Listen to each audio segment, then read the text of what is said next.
Oke,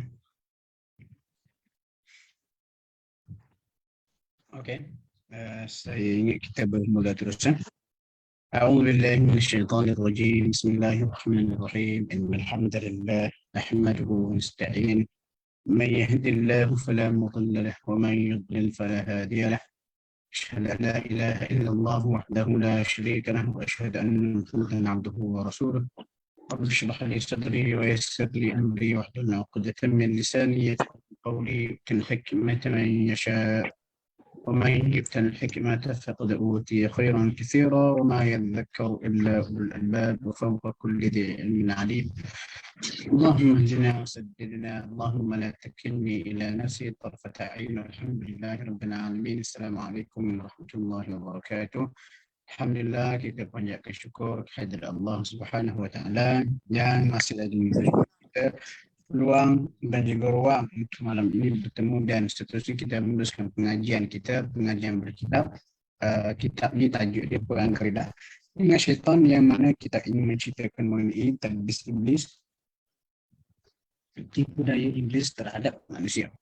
Dan alhamdulillah buku ni dia ada sebanyak 13 bab dan hari ini kita masuk bab yang ke-10. Bab yang ni kalau kita tengok graf buku ni, ni macam kalau kita naik bukit, ni kita sedang menuruni bukit. Kemuncak tu duduk kat mana? Dia ada 12 bab. Ni kita bab ke-10. Kalau kita tengok asalnya dia kemuncak buku ni, kalau saya nak katakan kemuncak dia perkara-perkara asas lah. Saya tunjuk dulu.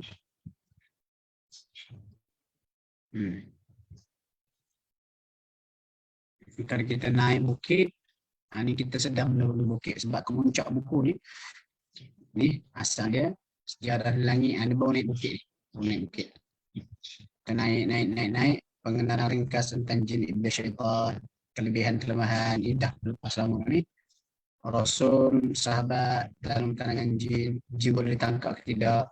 Kemuncak dia duduk kat bab 7. Bab 7 perang keridah syaitan. Kemudian kita pun ni di puncak ni senjata. Bab yang ke-8 panjang, tengok muka surat 151 117 dapat dekat kita dapat dalam 20 lebih surat. Dan sekarang ni kita sedang menuruni bukit. Maksud cabaran-cabaran dengan syaitan tu insya-Allah dah clear sebab kita dah belajar, kita dah kenal dah apa kita kata bentuk serangan dia dan apa cara untuk kita berhadapan ni. Dan hari ni kita bila masuk bab ke-10 tak mana dan habis buku ni. Saya kira mungkin dalam 4 kali kelas lagi kot. 4 kali kelas kita boleh habis. Jadi macam saya katakan sebelum ni, buku ni adalah buku lama saya. Tajuk dia Ayat Syaitan. Kemudian bila PTS tak terbit kerana buku ni, saya pun minta balik copyright, hantar perantara di biru dan ada sedikit penambahan. Ini antara contoh saya tambah. Kenapa saya masukkan bab ke-10 ni begini rupanya lintasan syaitan, supaya nak beri contoh yang praktikal kepada kita semua bila kita baca buku ni ataupun yang mengikuti kelas ni. Memang kita berhadapan dengan situasi ini almost setiap hari. Jadi kita, kenapa saya tambah bab ni, nak tunjuk kita kata senario yang real berlaku, boleh berlaku pada saya dan boleh berlaku kepada anda semua. Mari kita tengok tajuk pun dia kata begini rupanya lintasan syaitan. Okey. Mukaddimah. Ini saya buat cerita ni, ketika Puan Sri Fatimah. Ini watak betul ni, bukan watak mereka. Mengeluarkan bongkar kertas bernilai 3,000. Memang Puan Sri Fatimah umur 80 lebih dah. Dia pergi kelas saya. Dia keluarkan duit dia dekat 3,000. Pada masa tu tiba satu suara jahat ni. Suara ni lah kita nak bincang ni. Suara apa ni? Suara jahat, marujah minta. Wah, banyaknya duit kutipan hari ini. Jika akan ambil duit, tak ada siapa tahu. Anak murid percaya kamu sebab mana ustaz. Dan pada masa itu kejut saya. Hati kecil beristighfar seperti ini. Alhamdulillah. Kata ni bukan aku ni. Ini bukan aku. Hak terlintas dalam kepala nak ambil duit, suruh ambil duit. Itu bukan saya. Itu saya ingat hadis ni. Nabi kata inna lisyaitani lammatan bi bani Adam. Sesungguhnya pada anak Adam itu ada bisikan syaitan dan bisikan malaikat. Ada dulu sekali. Adapun bisikan syaitan adalah untuk dorong kita buat jahat ataupun mendustai kebenaran. Bisikan malaikat pula dorongan untuk melakukan kebaikan dan membenarkan kebenaran. Nabi kata siapa yang mendapatinya bisikan malaikat, itu berasal pada Allah. Dan hendaklah dia segera memuji Allah.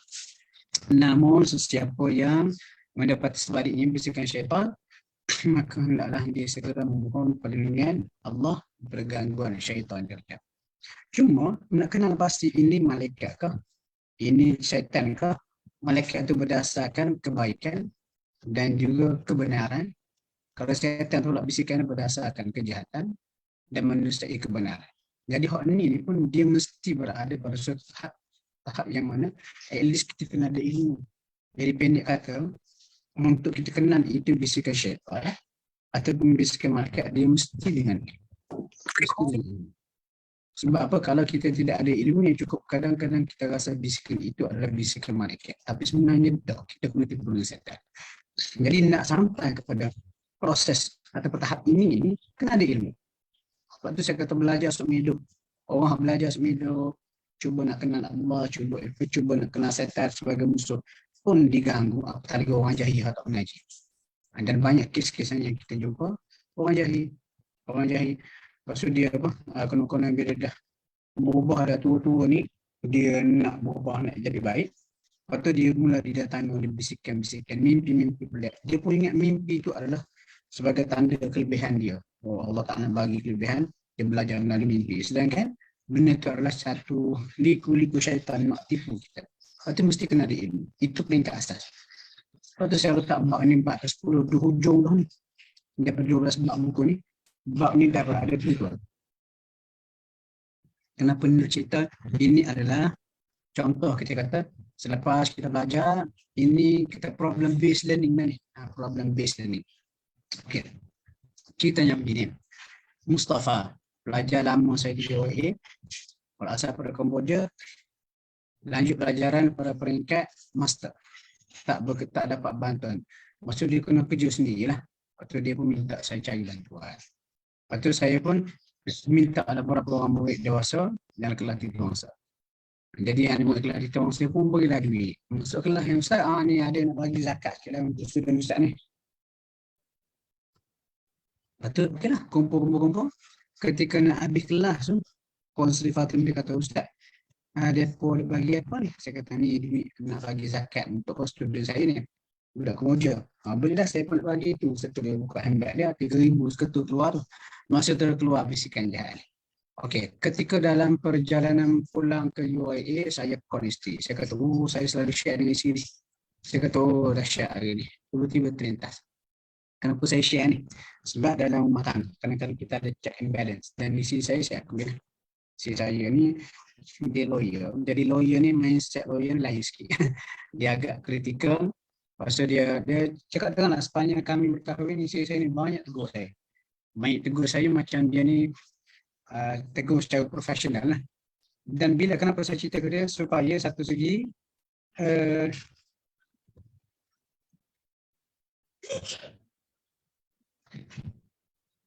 sekejap.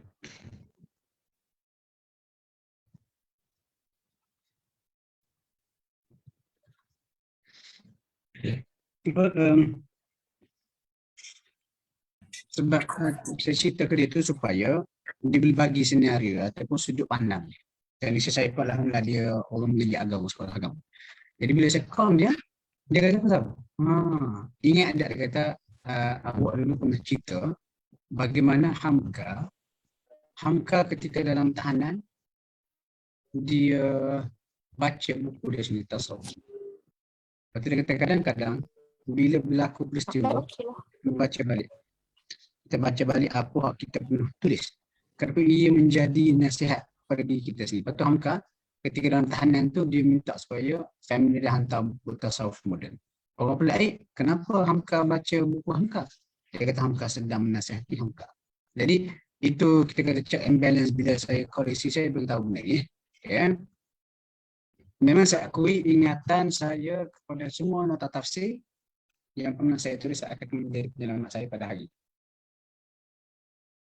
Antara yang pernah saya tulis rahsia mengapa Allah sebut jangan dekat, setengah dosa. Dalam Quran ada dua jenayah yang Allah Ta'ala sebut. Dalam laras bahasa jangan dekati. Bukan tak buat. Ada orang jangan bunuh.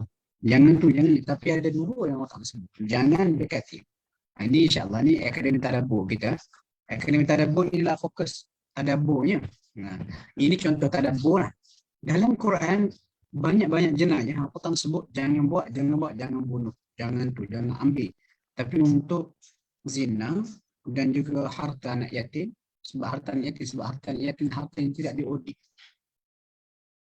Dan duit sumbangan ni pun, duit sumbangan pelajar saya ni dikira sebagai harta tak audit. Lepas tu bila lintasan tu datang, saya pun ingat nota saya tulis. Kenapa Allah kata jangan dekati? Allah kata wala taqrabu mal yatim. Sebab apa? Harta tak diaudit ini harta yatim. Contoh kita apa? Kita kena jaga anak saudara lah. Ayah meninggal. Hartanya banyak. Jadi duit kita pegang. Kadang-kadang duit dia kita pegang tu, kita boleh buat ikut sedap kita. Dan kalau sekiranya tidak ada peringatan kepada Allah, kata jangan dekati. Kenapa jangan dekat? Jangan dekat, jangan cuba ambil. Once kamu dah ambil, kamu akan jadi sedap. Dan susah untuk kamu tinggalkan. Lepas tu bila saya baca ingat balik nota-nota saya tu. Pasal jumlah sumbangan ni, 6,070. Uang sumbangan tu saya anggap sebagai racun. Ia perlu segera dijauhkan. Seiring dengan arahan Allah pada harta yang tidak audit. Masuk on duit balik itu kelas tu saya call. Saya call kata okey, Mustafa kata jumpa aku. Kau satu. Lepas tu jumpa saya tu bagi apa? Duit tu ke dia. Sebab saya kata dia beracun lah. Duduk lama. Sebab kalau saya tanggung, kalau saya tak call dia, saya tanggung. Besok ke lusa kan. Dan kalau saya tak cerita duit ni, cerita perihal ini kepada isteri saya, maksud saya dah, macam kata saya dah semakin dekat dengan mendekati harta tak audit. Jadi bila saya cerita kepada isteri saya dah bina satu barrier memisahkan antara kita dengan duit. Lepas tu saya segera serahkan duit tu, saya letak lagi satu barrier yang menjauhkan saya daripada duit tu. Sebab apa kita tahu duit ni beracun. Kenapa beracun? Kalau sekiranya saya tak cerita ke isteri, tak ada siapa tahu ini antara saya dengan Allah pasal duit ni. Saya pun tak beritahu kepada student saya. Dia lagi mudah. Sebab apa kata lelaki simpan duit tu. Besok jumpa atau lusa. Bila saya simpan masa itu, syaitan akan masuk ke kepala. Syaitan akan beri berbagai justifikasi untuk membenarkan kita ambil. Contoh dia kata, ambil lah duit ni sikit. Ambil separuh. Kita pun akan jawab, tak boleh. Kenapa tak boleh? Sebab duit orang nak bagi untuk dia. Lepas tu dia akan saya masuk empat. Dia kata apa? Ini dialog saya jangka akan berlaku lah. Tak apa. Ini macam NGO lah. Lagipun bank negara pun benarkan ambil 30%. Kalau 6,000, 30% berapa tu? Ada setengah maulah. Kamu boleh ambil. Dia akan datang. Lepas tu kalau kita tolak lagi, tak boleh, haram. Dia akan masuk lagi. Haram tu kalau jadi darah daging makan. Jadi jangan beli makanan. Duit ni. Ambil, belilah, beli telefon baru ke, beli sport rim ke, dan sebagainya. Dia akan cuba. Surang. Supaya akhirnya kita menjustifikasikan. Waktu bila berlaku kes begini, datang dengan diri sendiri, barulah kita nampak senario. Kenapa Allah kata, wala taqrabu, jangan dekati. Barulah kita nampak betapa setan dia akan ambil segala peluang untuk merosakkan kita. Lepas tu tuan-tuan, ini kadang-kadang kita tak sedar malaikat ni ada bersama kita. Tengok ayatnya. Allah kata was-saffati saffa faz-zajirati zajra. Malaikat yang banyak, antara fungsi malaikat dia kata demi hamba para malaikat yang berbaris dalam saf yang cantik tersusun untuk melaksanakan Allah.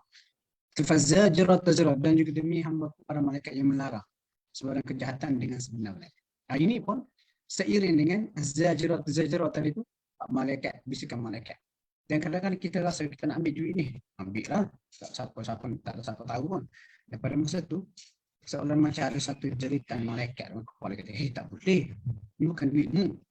Kita anggap benda sebagai lintasan hati, tapi sebenarnya orang kecam itu berlaku kerana bisikan syaitan dan bisikan malaikat dalam diri kita. Dan saya syukur, alhamdulillah, bila saya datang benar kepala situ, saya potong. Dan saya potong, saya istighfar, saya kata inna lillah tu. Bukan kerana saya, tapi kerana rahmat Allah. Sebab daripada kecil lagi kita dididik oleh mak ayah untuk menghindar kebenaran. Dan kita mengaji, ini bukan duit kita tahu. Tapi kalau kita yang the first place jahil, tak tahu, kita kata, oh rezeki apa ni, dapat duit free. Itulah ramai yang berlaku, pada orang ambil duit haram. Kita ni makhluk Allah yang lemah, tanpa bantuan Allah yang mengutus malaikat untuk menjentik iman, pasti dengan mudah kita terjerumus ke dalam lembah dosa. Ini pun antara satu sudut unik. Kenapa kita beriman kepada para malaikat.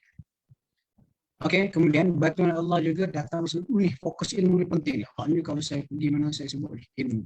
Dalam ayat lain, Allah menyatakan ilmu tentang dosa pahala. Dapat segera menyedarkan manusia betapa bintasan syaitan adalah racun, bukan mat. Ayat ni.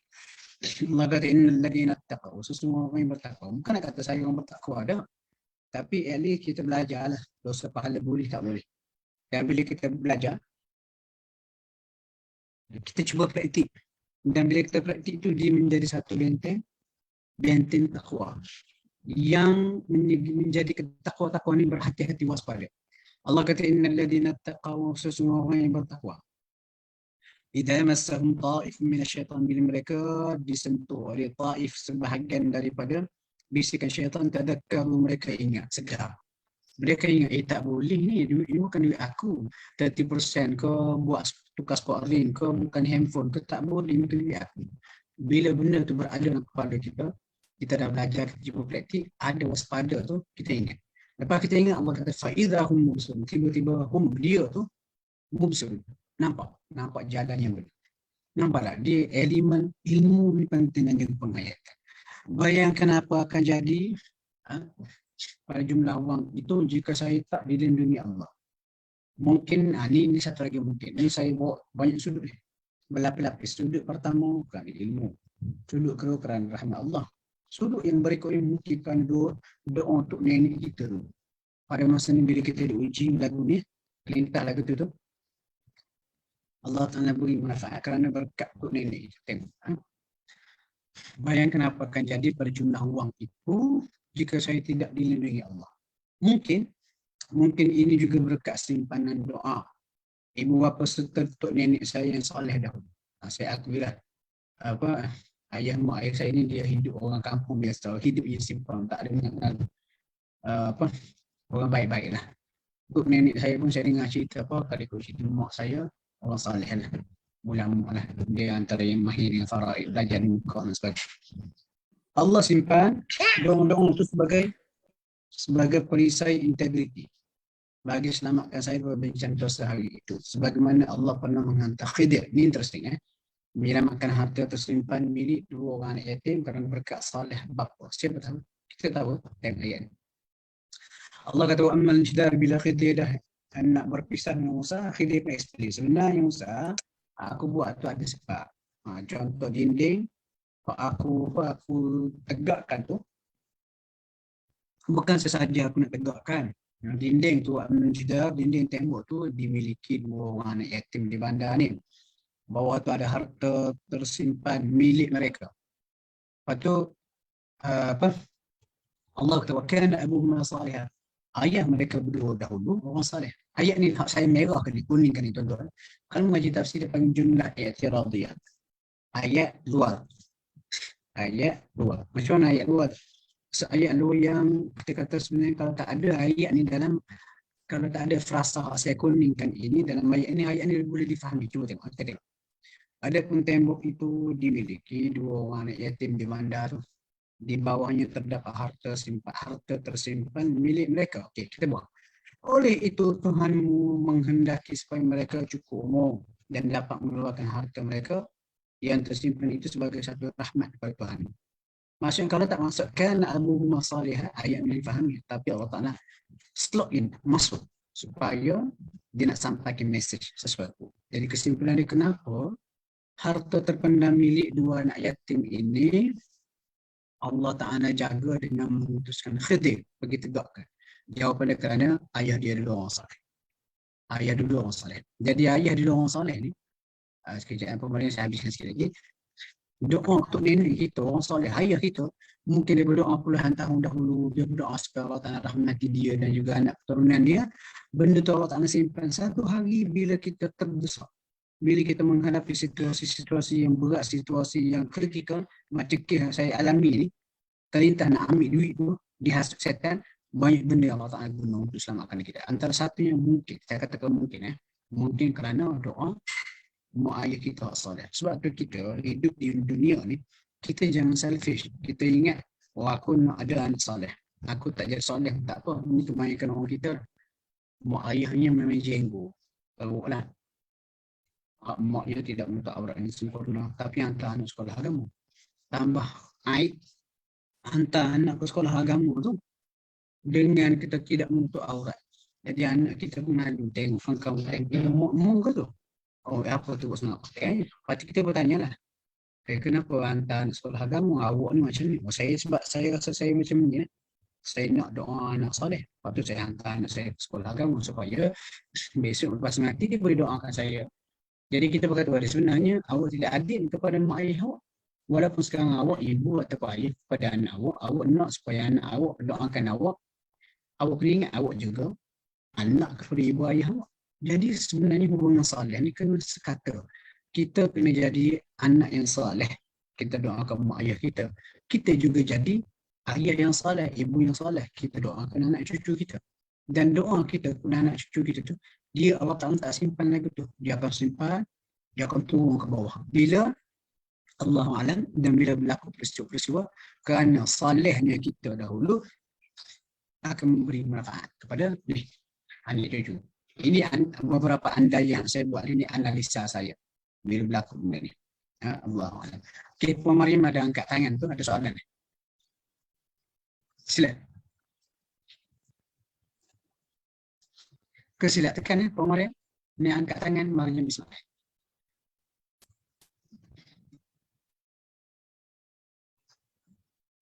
Oh sila tekan. Okey, tak apa. Kalau tuan-tuan ada je soalan, tak apa angkat tangan ya. Betul insya-Allah kita boleh. Terus kita jangan terlalu formal lah untuk program ni. Dan untuk pengetahuan semua program ni alhamdulillah program ni anjuran Akademi Tadabbur Malaysia yang dipimpin oleh PU Pencetus Ummah Yusuf Arba'in, kawan-kawan kita ni Ustaz Yusuf Arba'in. Dan program apa kalau kita boleh tengok Akademi Tadabbur Malaysia ni dia ada page Facebook dan dia menjalankan program-program yang apa kelas-kelas percuma. Jadi untuk kita kata melanjutkan dan kelangsungan majlis ilmu tadabbur Al-Quran kita makin dekat dengan marilah kita sama-sama menyokong Akademi Tadabbur Malaysia dan pihak admin mungkin boleh share lah maklumat yang berkaitan. Okey, Puan Mariam Jaafar ni. Sila. Buka mic, dia tanya terus dan angkat tangan tu.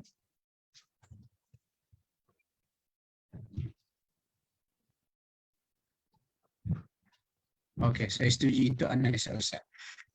Okey, tak apa. Dia sebab tu kadang-kadang basic ilmu ada, tetapi cara kita buat analisa. Dan saya tak juga memandai lah bila buat analisa ni semua kita lapik-lapik dengan nas, dalil dan sebagainya. Okey. Jadi kita ni kesimpulan kita ni manusia lemah. Kita berterusan kena lawan syaitan atau qari yang terkurung dalam diri kita tanpa henti sehingga mati. Sehubungan itu siap dirikan dengan ilmu, takwa dan doa bagi meneruskan hukuman agama insya-Allah. Setan ini tak putus asa. Tiada isim pension bagi mereka. Oleh itu kita juga jangan sekali putus asa atau pension dalam mentaati Allah. Kalau kita silap, terikut dengan setan tak apa. Mundur balik ke belakang, istighfar kepada Allah. Allah sedia menerima kepada kita.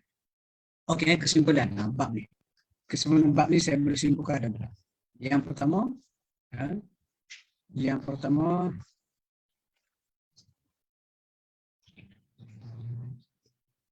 kisah bagaimana buku tasawuf moden karangan Hamka, penulis Hamka, tak tahu beliau hampir berputus asa gara-gara dituduh sebagai pembelot negara.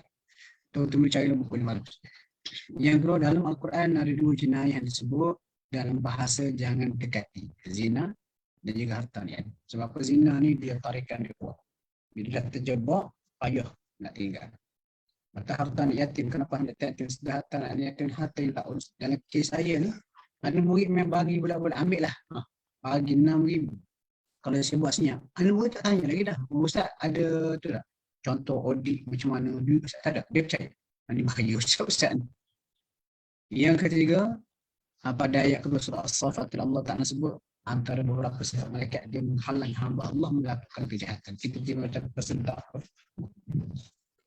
Kita berterusan melawan syaitan atau khari yang terkurung dan kita tanpa syukur. Okey, habis bab yang ke-10. Sekarang kita masuk bab yang ke-11. Nama jin dan juga syaitan dalam Al-Quran dan juga dia ada 12 bab. Ini bab yang ke-11 just kita explain secara ringkas lah kerana kunci dalam juga. Nama-nama jin dan juga syaitan dalam Al-Quran dan juga Sunnah. Ini saya rujuk ranking berdasarkan hafal sahih. Kemudian ada riwayat yang dia kata mungkin Hasan, mungkin yang ada pertikaian. At least dia ada sumber dia. Bab yang ke-12 nanti, bab yang terakhir, bab yang ke-12, ini panjang juga, saya akan ulas kritikan kepada banyak riwayat-riwayat yang dikaitkan dengan jin dan juga syaitan. Antara contoh, baca Fatihah tu elok. Kenapa kalau salah baca Fatihah? Kalau salah baca Fatihah, kau akan panggil nama syaitan. Betul ke tak dakwaan tu? Kita akan ulas pada bab yang ke-12. Sama juga, tahu nama anak tu kena beringat sikit. Sebab apa? Kalau salah tahu nama anak, kita akan namakan anak kita dengan nama jin. Namakan anak kita dengan nama jin. Jadi bila anak kita dipanggil kita panggil anak kita dengan nama-nama tu Najwa, Irisha, Batrisha, semua sekali tu anak kita ni terdedah pergangguan jin sebab kita panggil anak kita dia ingat dipanggil nama dia. Waktu dia datang anak kita boleh sakit misteri. Betul ke tak betul benda ni? Saya boleh buat kesimpulan awal, tak betul. Dan saya bawa nas-nas dari itu pada bab yang ke-11. Atau ada berapa lagi lah. Okey, tengok bab ke-11. Ini nama jin dan juga syaitan dalam Al-Quran dan juga Sunnah.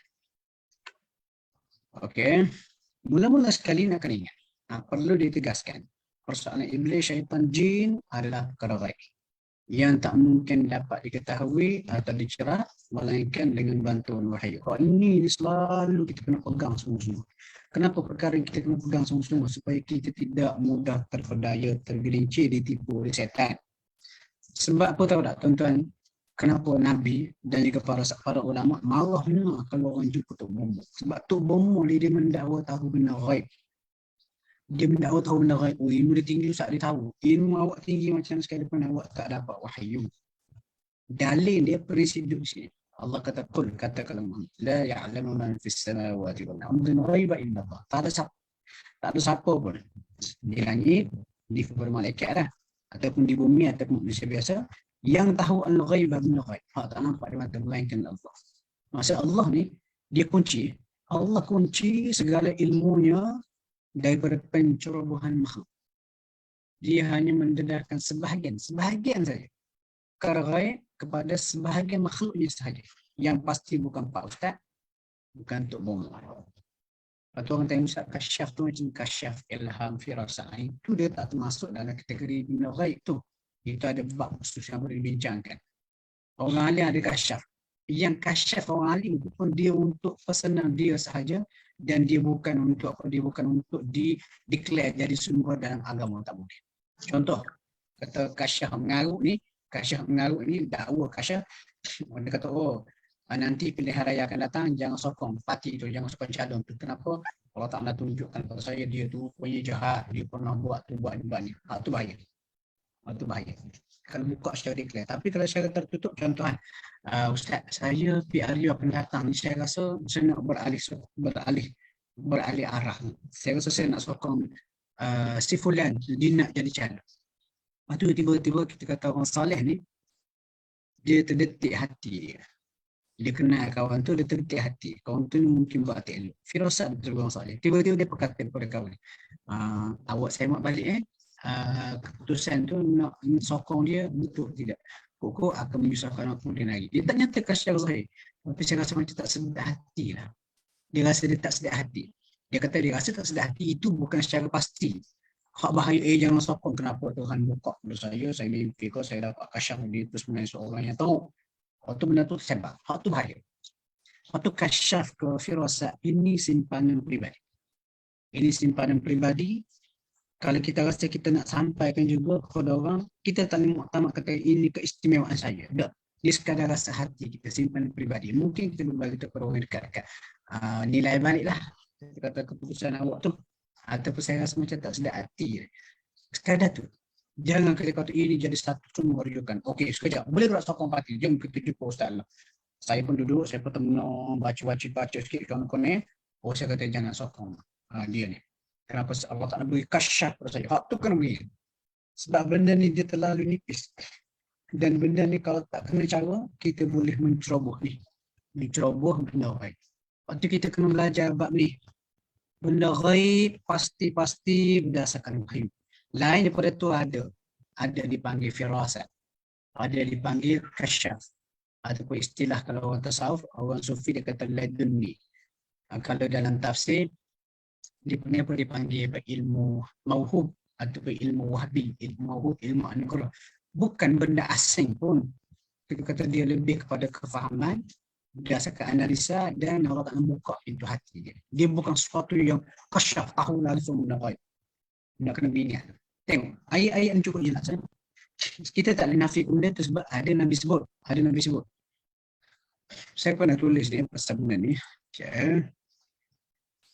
Firas, saya pernah tulis. Dan dalam Al-Quran ada nas. Tapi nas tu bukan dinyatakan secara muktamad.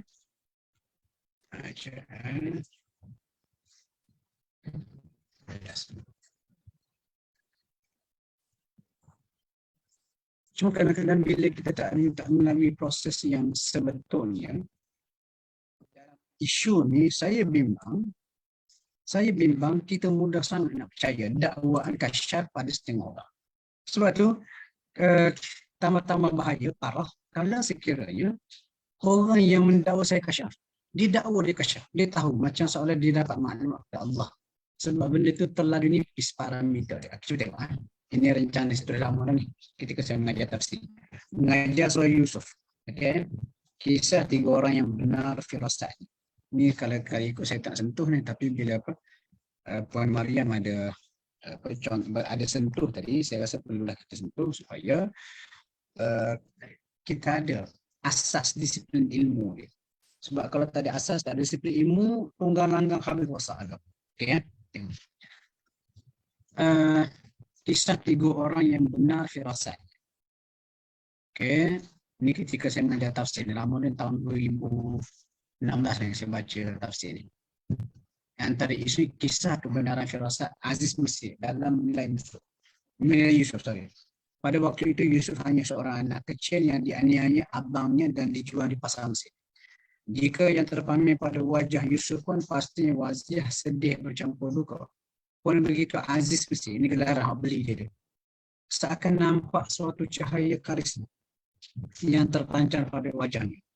Cahaya itu seakan mendesak Aziz agar segera membeli Yusuf. Setelah beli Yusuf, Aziz Mesir pun pesan ke isteri dia. Ayat surah Yusuf ni. Qala alladhi ishtarahu min Misr li imra'atihi akrimi mathwahu wa 'asa an yanfa'ana. Dan setelah Yusuf dibeli oleh Aziz Mesir, dia pun kata kepada isterinya, akrimi mathwah, beri layanan yang terbaik pada budak ni. Kenapa? 'Asa an yanfa'ana. Mudah-mudahan dia akan memberi manfaat kepada kami. Betul tak? Dia bilang, iya. Kemudian selepas beberapa tahun kemudian bila Yusuf keluar pada penjara, Yusuf nanti jadi Aziz Mesir menteri, dia memang memberi manfaat kepada orang Mesir. Jadi ulama tafsir kata contoh, katanya Abdullah ibn Abbas. Tengok. Dia kata-kata Aziz pada isterinya, semoga dia berguna kepada kita, rupanya satu pandangan firasat. Aziz Mesir ni kalau tak melayak ni, dia belum Islam. Jadi kadang-kadang firasat ni dia boleh berlaku even kepada orang yang bukan Islam. Tapi firasat ni dia ada level. Firasat ni dia lebih kepada orang yang memerhati ya. Okey, dia kata pandangan firasat terbukti selepas ketika Mesir dilanda kemarau panjang, Yusuf yang memegang jawatan Mesir. Okey, beliau okey. Ketika menghuraikan kisah ini, ulama tafsir bawa satu riwayat yang disandarkan kepada sahabat tersuruh Abdullah bin Mas'ud. Katanya Abdullah bin Mas'ud ketika dia ulas ayat ini, dia kata afrasan nasi thalathatun, orang yang benar firasatnya ada 3. Berarti 3. Tuan-tuan, dalam ni majoriti perempuan ya. Perempuan patut berbangga dengan cerita ni. Dia kata ada 3.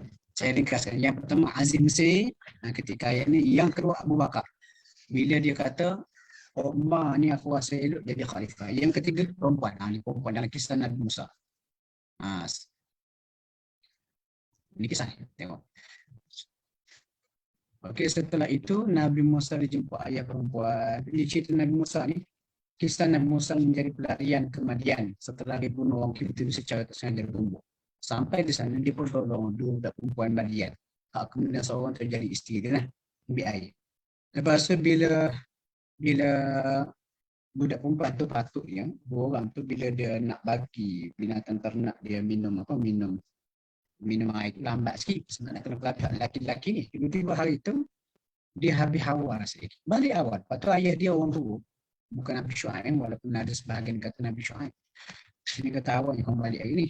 Oh, ada lelaki pemuda budiman yang tolong kami. Lepas tu dia kata kalau kita pergi dah panggil aku nak bagi upah. Pergi dah panggil. Sampai ke rumah saya bangun Musa. Lepas tu tiba-tiba seorang daripada dua perempuan dia kata kata qalat ihdahum berkatalah seorang antara dua perempuan dia kata ya abat istajir wahai ayah ambil hadiah itu sebagai pekerja. Kenapa inna khairu man istajarta al-qawiyyul amin. Orang sebaik-baik kamu nak ambil sebagai pekerja adalah orang yang ada dua ciri. Al-qawiyyul amin, amanah, kuat dan juga amanah. Lepas tu kalau pakai saya kata beza firasat dengan kasyaf ni macam ni. Firasat ni dia perhati, analisa. Sebab tu kadang-kadang nak dapat firasat yang betul ni bukan Islam pun boleh dapat firasat yang betul kalau dia ni pandai buat analisa, hatinya baik. Macam Aziz misalnya, dia pandai buat analisa. Sebab apa? Dia dah jadi orang besar, dia jadi menteri lama. Jadi dia dapat banyak, dia ada, kita kata ada kemampuan untuk menilai sesuatu secara kritikal. Jadi dalam kes ni, Aziz misalnya, dia tahu.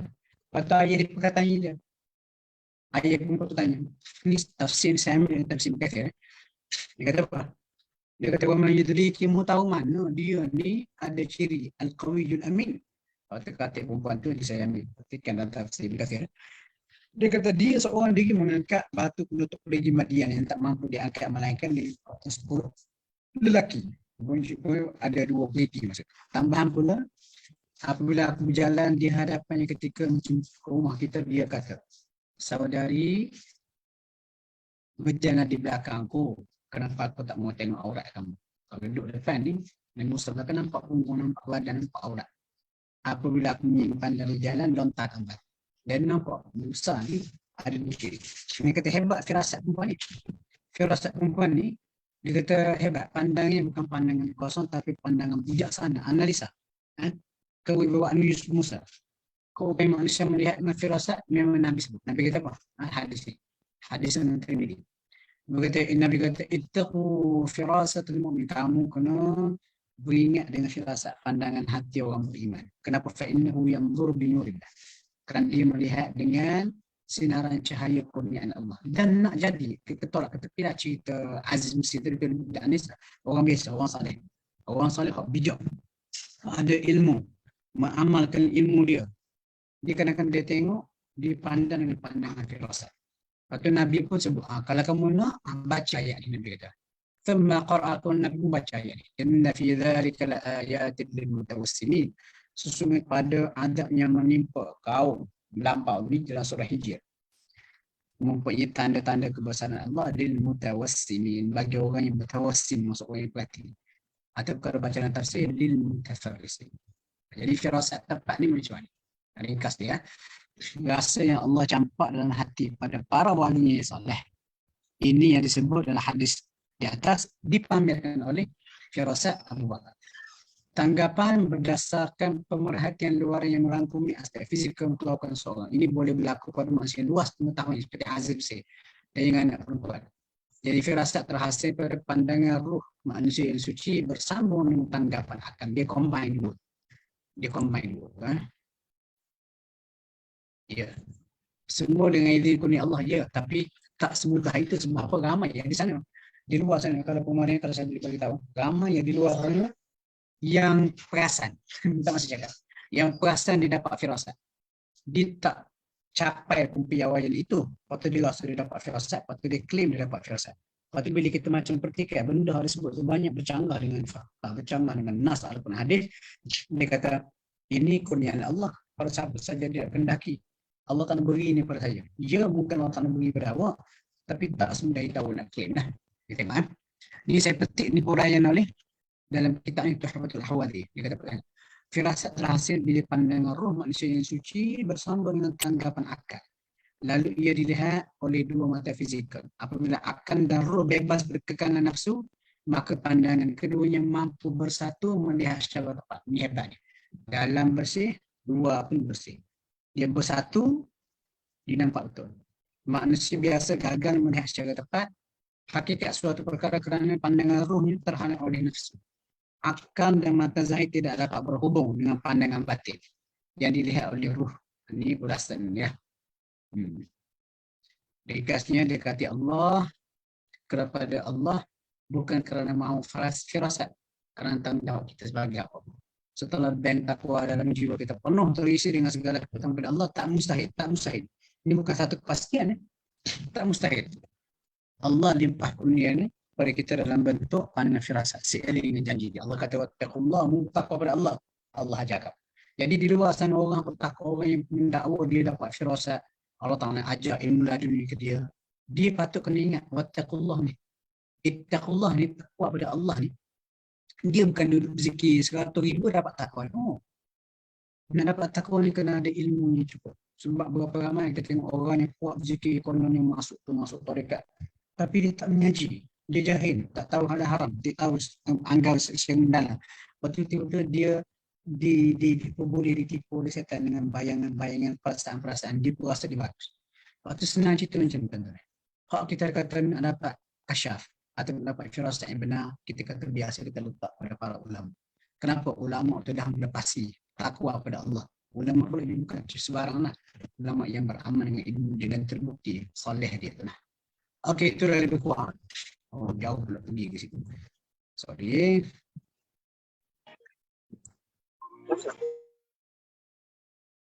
Okey, kita sambung buku dulu. Jadi perkara ghaib ni, tengok ayat ni. Maksud jangan dakwa, claim tahu. Oh, saya tahu benda ghaib, ilmu saya Allah Ta'ala beri. Tak boleh, semudah itu kita nak claim. Sebab Allah kata, alimul ghaib, dia saja tahu.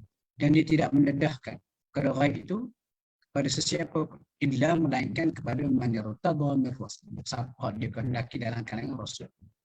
Rasul. Dan kita bukan rasul. Ustaz bukan rasul. Tok guru bukan rasul. Itu kenapa ayat-ayat macam ni kita kena faham ni supaya kita tak mudah ditipu. Sebab di luar sana banyak semua orang menipu hak menggunakan agama. Dan kalau kita tak ada ilmu ni, kita mudah percaya. Kalau kita dah ada ilmu sebegini, ni saya boleh kata usul perkara asas agama. Benda ghaib tak ada siapa tahu melainkan Allah. Dan Allah akan menyampaikan benda ghaib, ayat ni kata disampaikan kepada Rasul. Disampaikan dengan cara apa? Disampaikan dengan cara wahyu. Kita tak dapat wahyu. Okey. Banyak ayat yang menjelaskan Nabi pun tak tahu benda ghaib. Antaranya firman Allah ni. Allah kata qul la aqulu lakum inni mustahzi'un. Qad sa'ala Muhammad. Khazanah saat ini tahu.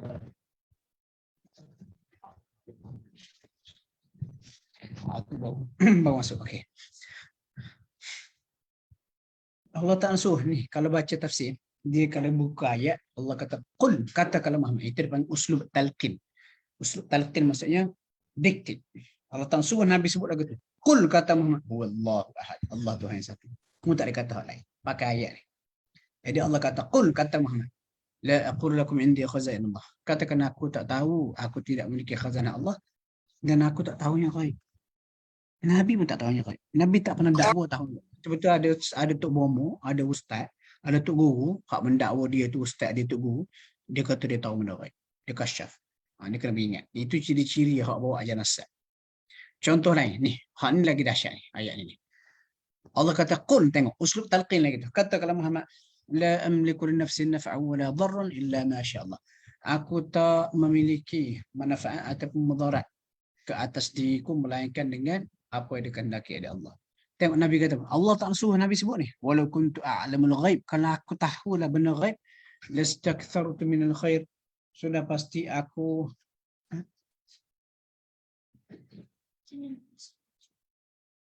ya, tanya kakak. Sudah pasti aku buat benda baik dan aku tidak akan disentuh oleh kesusahan.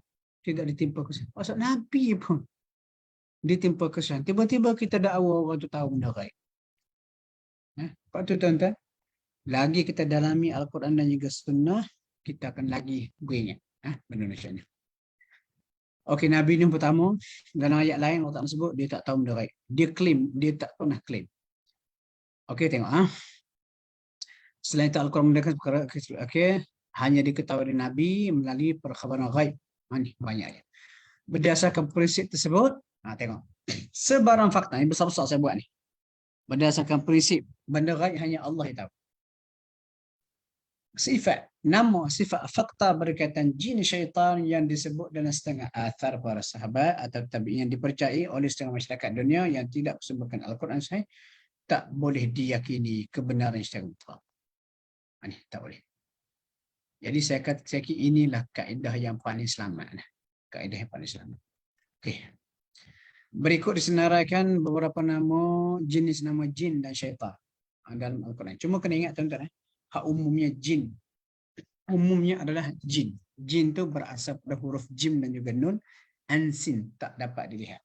Bila sebut jin, adalah sejenis bangsa makhluk Allah yang dicipta pada api tak dapat dilihat. Seperti iblis. Kemudian syaitan pula, syaitan ni dia lebih kepada apa? Syaitan ni lebih pada sifat. Syaitan dia bersifat, budak ni macam setan. Contoh, kucing ni cakar orang macam setan. Syaitan dia bersifat. Jadi kesimpulan dia, jin-jin yang jahat, yang bersekongkol dengan iblis, dia dipanggil syaitan. Ada pula manusia hak jahat, hak kerja tipu orang dan sebagainya, dia pun dipanggil setan. Dia pun dipanggil setan. Itu kena ingat, beza. Jin tu spesies, setan tu sifat. Jin hanya refer kepada makhluk tak dapat dilihat, tak dicipta daripada api. Manakala setan apa? Perangai huduh. Ada jin hak perangai huduh mengikut iblis. Dia kita panggil setan. Ada pula manusia hak jahat. Manusia hak jahat, kerja dia menipu dan juga kata buat macam-macam pada orang, kita panggil dia setan juga, manusia setan. Okey, yang pertama Allah kata iblis. Iblis ni ulama bincang. Nama iblis ni adakah perkataan Arab ataupun tidak? Ada yang kata dia berasal perkataan Arab, berasal pada abalasa, putus harap, sebab ada laknat. Ada yang kata tak, iblis ni bukan perkataan Arab, perkataan asing. Ni iblis atau dia kata pelampau. Ni cerita dia maklumlah. Ingat bila kami katakan kepada para malaikat sujud kepada Adam, semua sujud kecuali iblis. Iblis aba wastakbar, enggan dan takabur. Iblis Tuan-tuan, nama Azazil Quran tak sebut. Azazil kalau baca cerita nama iblis asal dia Azazil. Nama Azazil itu Quran tak sebut. Quran tak sebut. Hadis sahih pun tak sebut. Dia disebut dalam riwayat-riwayat Israiliyat. Riwayat Israiliyat ini masuk riwayat yang berasal pada sumber ahli kitab. Tapi jangan cepat nak jump to conclusion. Bukan saya kata Azazil ataupun Israiliyat tak betul. Israiliyat itu ada 3 kategori. Ataupun nanti kita akan sampai. Israiliyat ada 3 kategori. Okey, yang kedua, hal disebut berdasarkan Al-Quran dulu. Banna buruh binaan. Ini cerita Nabi Sulaiman. Allah kata wa minal jin, ada juga kami mudahkan dalam kalangan jin tunduk kepada Nabi Sulaiman. Dia buat apa? Bekerja dengan berbagai tugasan. Ini secara lebih spesifik ni. Ni ayat 37 surah Sad. Allah kata wasyayatin, dan kami tundukkan kepada Sulaiman. Siapa tu? Kulla, semua sekali jin-jin banna'in, yang banna' pembina bangunan, buruh, wa ghawwas, dan juga penyelam, jin-jin hak penyelam. Maksud ni kata ni lebih kepada bukan nama tapi lebih kepada spesies ni. Ada jin, bawah jin tu pakar buat bangunan. Macam kita lah kata dia tu kerja apa? Dia tu manusia tapi doktor pakar tulang. Macam gitulah. Nama siapa? Nama dia Ahmad tapi dia pakar tulang, dia pakar jantung. Sama. Ni dia spesies jin tapi kepakaran dia banna, buat bangunan. Suruhlah buat bangunan lagu mana pun dia boleh buat. Lepas tu zaman Nabi Sulaiman, kau tengok keajaiban ciptaan bangunan-bangunan Nabi Sulaiman, sebab buat tu bukan calon-calon. Pakar-pakar, buruh-buruh pembina, kita kata arkitek, engineer, kontraktor dalam bangsa jin. Wa Ghawwas ni penyelam. Cerita pasal Ghawwas ni tuan-tuan, ini tak boleh jadi hujah lah. Saya dulu masa belajar di tahfiz tahun 90 berapa? 93. Saya hafaz 93 sampai 95. Setahun 10 bulan hafal Quran. Maksud biasa saya sebelum hafal, saya akan lancarkan dulu surah tu. Dan bila kita lancarkan surah tu, kita boleh manusia kawan dengan bannak. Macam mana kita nak kawan dengan dia sebab kita tak nampak dia. Lepas tu ada isu tu, boleh kita nak berkawan dengan jin. Jawapan saya mudahnya, tak ada faedah banyak. Tak payahlah, orang pun tak habis nak berkawan. Orang ni kita boleh pegang. Tengok muka handsome-nya dia ni, cantiknya dia ni. Pakai pun segak semua sekali, cakap halus. Tiba-tiba penipu, scam semuanya. Kita boleh pegang. Lepas lagi, kita kata, bayangkan benda tak mampu kita pegang. Jadi tujuan kita belajar pasal jin ni bukan nak sibuk cari dia nak buat kawan. Ada tak usah amal saya boleh berkawan dengan jin. Bukan. Ini kesilapan sudut pandang kita. Kita baca tafsir ayat, kita bincang pasal jin, bukan nak jadikan dia kawan. Kita nak buka minda kita, nak menunjukkan alam ciptaan Allah ni luas. Dan seruan dakwah, taklif agama, syurga, neraka, dosa, pahala ni bukan hanya pada manusia. Ia juga terangkum kepada jin. Sekadar tu. Kalau siapa follow kuliah daripada awal ni dah muka surat 201 buku saya ni kan fahamlah benda ni. Jadi tak payah cari amalan nak berkawan dengan bannak ke Ghawwas. Okey, cerita dia gini. Ni mimpi tak boleh jadi hujah. Saya biasa bila saya nak hafal Quran, saya akan lancarkan dulu. Dan lancar saya akan tengok terjemahan. Surah Sad ni surah yang juzuk yang ke-20 lebih, 20 ke atas. Lepas tu masa saya tahun 1 di tahfiz tahun 1, saya hafal sampai juzuk 18. Lepas tu satu malam saya bermimpi. Mimpi berjalan tepi sungai. Tak payah sebutlah sungai mana. Sungai tu saya tahulah nama sungai tu. Saya berjalan, tiba-tiba keluar daripada sungai tu, daripada sungai sejenis makhluk yang berakar umbi, macam kayu, macam pokok. Keluar. Rupa dia pelik lah. Keluar, saya tengok dia. Dia pun tengok saya. Saya pun tanya, kamu ni siapa? Saya tanya. Lepas tu makhluk saya tengok dalam mimpi tu, dia kata aku ni Ghawwas, dia sebut. Aku Ghawwas, dia kata. Saya tu, Ghawwas. Lepas tu habis. Besok pagi saya termenung, Ghawwas. Biarlah. Apa kok saya kata mimpi mainan tidur. Masuk tahun 2, bila saya hafal surah ni, saya baca terjemahannya.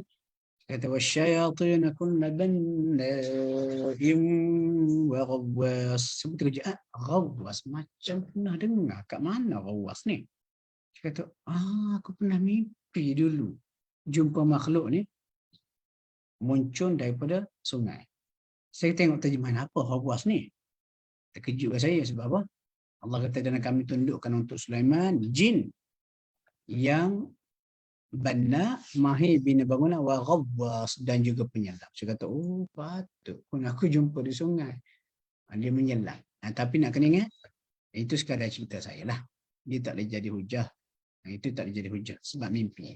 Tapi just nak cerita pengalaman. Allah. Okey. Yang keempat, Ifrit. Ifrit ni jin hak kuat. Biasa dah kuat, dia jahat sikit lah.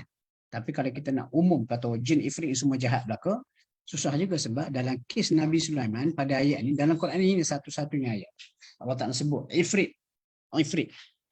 Lepas tu orang Arab kalau dia nak puji orang cerdik luar biasa, dia pakai Ifrit. Antar Ifrit tu minal jin, mu ni jin Ifrit. Tu nak cerita, budak ni macam Ifrit. Sama juga orang Arab, mu ni macam setan. Dia setan pada budaya Arab. Kadang-kadang nak ucapan mereka, dia bukan kutuk, nak cerita kagum. Ni payah dalam budaya. Allah Ta'ala kata, qala ifritun minal jin, bila Nabi Sulaiman kata, siapa boleh ambil? Sehingga sana, istana, kata Ratu Sabak tu buat datang sini. Qala ifritun minal jin, berkatalah. Ifritun minal jin, bangsa, jenis ifrit daripada bangsa jin. Maksudnya spesies ni, jin yang kuat. Ana atika bihi, aku dibawa datang. Ini yang keempat, ifrit.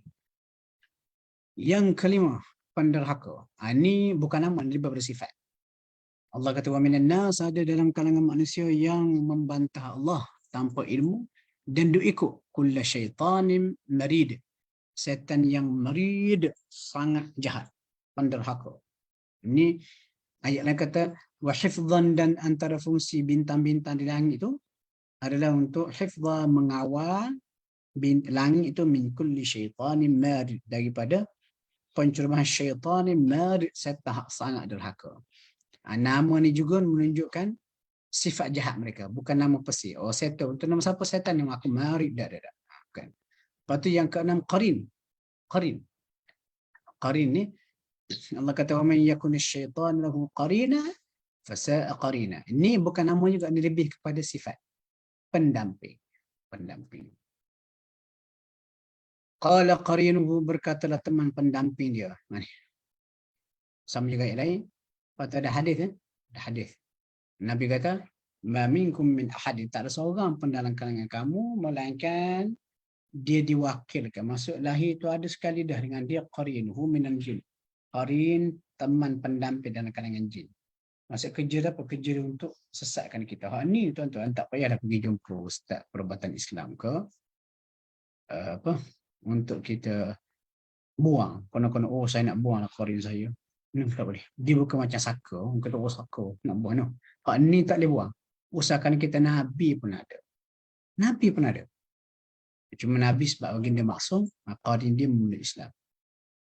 Adapun kita tak boleh. Sebab ini adalah ujian. Dia blended. Umpama kita kata, oh saya nak buang nak bayang pada tubuh saya. Mana boleh? Bayang tak ada pada tubuh kita. Qarin atau syaitan yang berdamping dengan kita, sentiasa mendorong melakukan kejahatan. Ini kita tengok dah pada ayat bab terdahulu tu. Begini rupanya. Saya nak bagi senario supaya kita boleh nampak macam tu rupanya. Supaya kita kenal, kita tahu. Yang ketujuh. Ini pun interesting. Hak ni khinzib atau khanzab, benda-benda ghaib. Kita tak tahu. Macam mana saya boleh sebut? Sebab Nabi sebut. Macam Nabi sebut? Sebab Nabi itu Nabi. Dia dapat wahyu.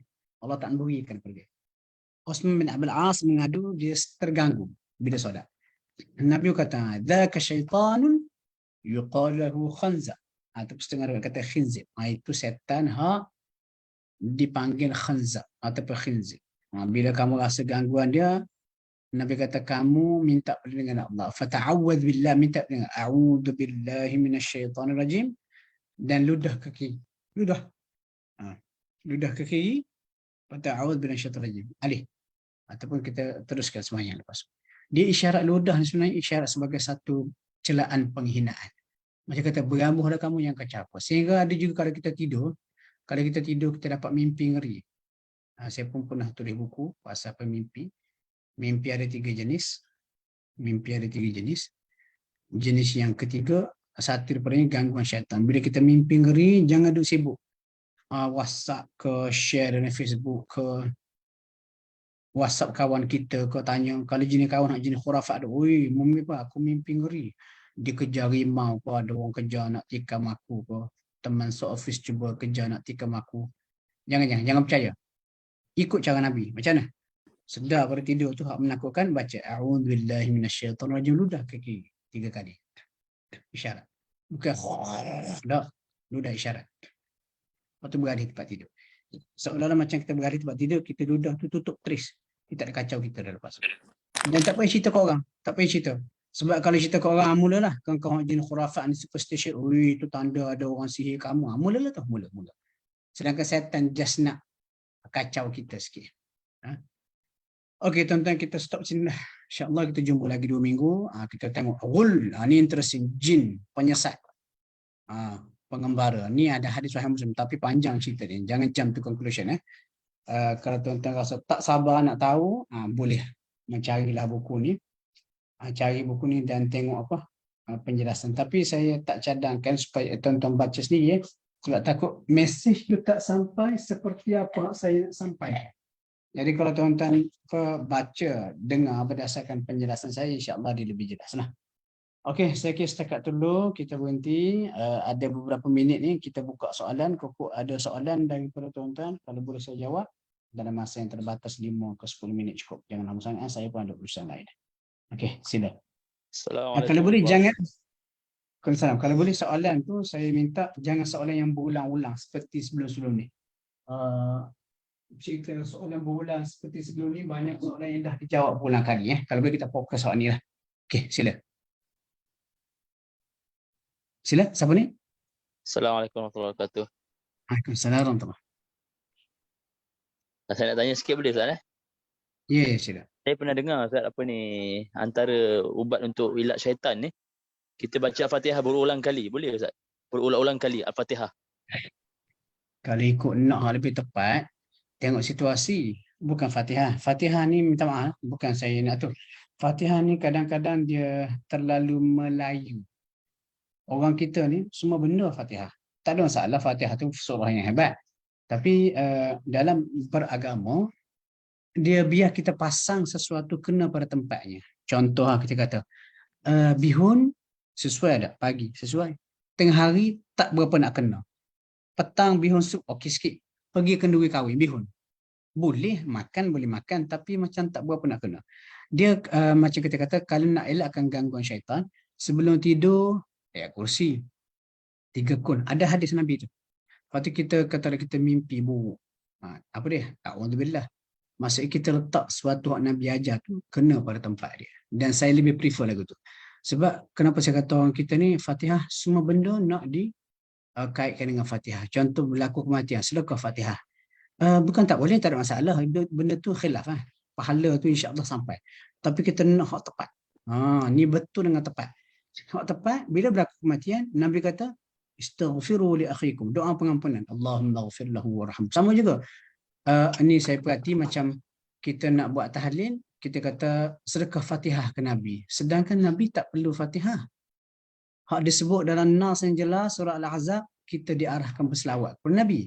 Tapi tak apa, dalam tahlil pun ada selawat. Cuma mula tu kita kata sedekah Fatihah ke Nabi. Lepas tu teringatkan mak ayah kita, kita pun sedekah Fatihah pada mak ayah kita. Sedangkan dalam Quran sebut, teringatkan mak ayah ada doa khusus, Rabbirhamhuma kama rabbayani saghira. Jadi nasihat saya, sebelum kita nak buat sesuatu, jangan sekadar orang cakap. Orang cakap. First kita belajar agama kita, apa yang Allah Rasulullah cakap. Kalau diganggu oleh syaitan, ulang baca Fatihah banyak kali. Tak ada masalah. Cuma ayat-ayat Fatihah tu dia sesuai untuk konteks tertentu. Ayat kursi, 3 kun, isti'adah, itu lebih tepat dengan situasi apa kita nak buat. Jadi kalau boleh, jadi kalau saya nak ulas, antara betul dengan tepat. Kalau tanya saya kata kita nak tu pergi tepat. Tembak sekali, macam tengok cerita lah.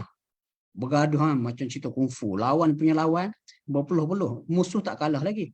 Kalau orang betul-betul pakar dalam masyarakat ni, dia tumbuk sekali, orang tu jatuh. Ringkas masa. Itu umpama kita dengan syaitan ni. Allahuakbar. Satu lagi boleh Ustaz? Ya. Daripada pelapor Ustaz. Okey. Tak, apa ni kita ni contoh. Bolehlah kita cakap macam ni. Wahai jin-jin Islam, bantulah aku. Boleh ke? Saya kurang setuju juga tu. Kenapa nak kena minta dengan jin Islam? Minta dengan Allah. Ada satu perubatan ni dia guna jin Islam. Dia panggil nama jin-jin Islam. Soalan dia bagus. Gini. Macam mana kita tahu datang jin Islam? Adalah lebih baik kita minta, ya Allah bantu aku. Allah pun tengok siapa yang perlu dihantar. Allah pun arahkan malaikat datang bantu kita. Ataupun Allah Ta'ala dengan kuasa dia mutlak tu, dia boleh bantu kita. Berbanding kita minta, wahai jin sini datang minta aku. Umpama dia kita nak pergi satu tempat, tempat tu ramai samseng. Kita pun panggil, siapa ketua-ketua samseng sini? Dia datang. Mungkin dia pun kompromi dengan samseng yang sedia ada. Lebih baik kita datang tempat tu, kita bawa tu ke siapa? Ketua Polis Negara. Ataupun kita Panglima Jeneral. Atau kita bawa tu ke Hagong. Orang tak kacau lagi dah. Lepas tu kalau boleh kita nak sesuatu yang tepat. Dan benda macam ni kadang-kadang kita tengok apa Nabi buat. Itu panduan yang paling tepat. Bukan saya nak kata, kadang-kadang setengah orang kita dia bukan memandai, tapi dia rasa benda tu macam okey. Sebab tu bila kita belajar agama kita utamakan apa hak Nabi ajar, hak tu tepat. Saya rasa lebih selamat lagi. Tak payah minta dengan jenis Islam. Ya Allah bantu aku. Allah Ta'ala akan hantar bantuan apa terbaik untuk kita. Once and for all. Okey. Lagi soalan lain?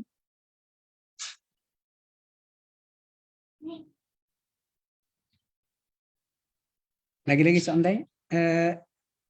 Mar ni siapa nama full?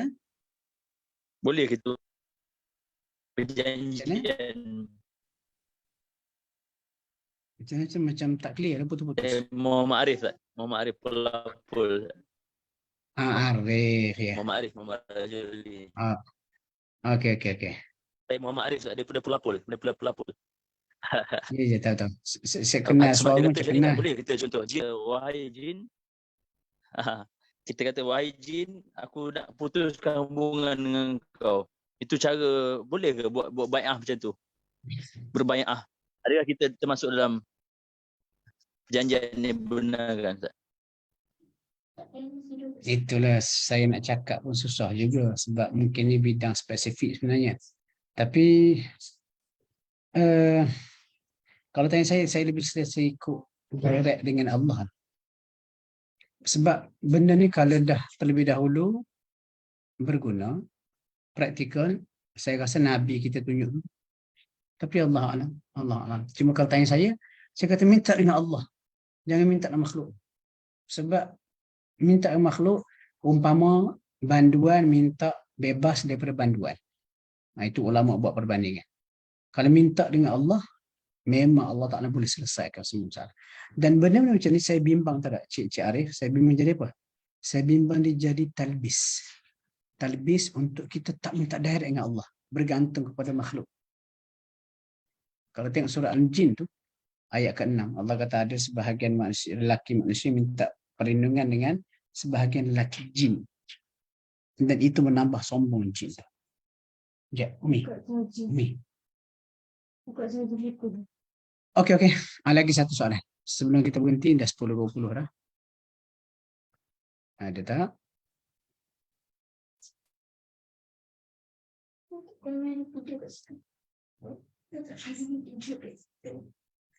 Okey, rasa tak ada apa lagi. Terima kasih kepada yang menyertai kelas kita pada malam ini, yang bertanya, yang komen, dan sekali lagi saya ucapkan terima kasih kepada Akademi Tadabbur Malaysia sebab mengambil inisiatif untuk buat program sebegini. Ya, Masya Allah sangat bermanfaat. Jadi tuan-tuan boleh pakat bantu Tadabbur Malaysia ni.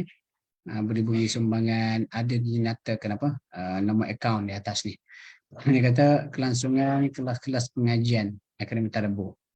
Allah Alam setakat dulu, insya-Allah kita jumpa lagi dua minggu sebab kelas saya ini minggu yang kedua dan keempat. Allah Alam. Assalamualaikum warahmatullahi wabarakatuh. Terima kasih Ustaz. Terima kasih Ustaz. Assalamualaikum. Terima kasih Ustaz dan sahabat semua.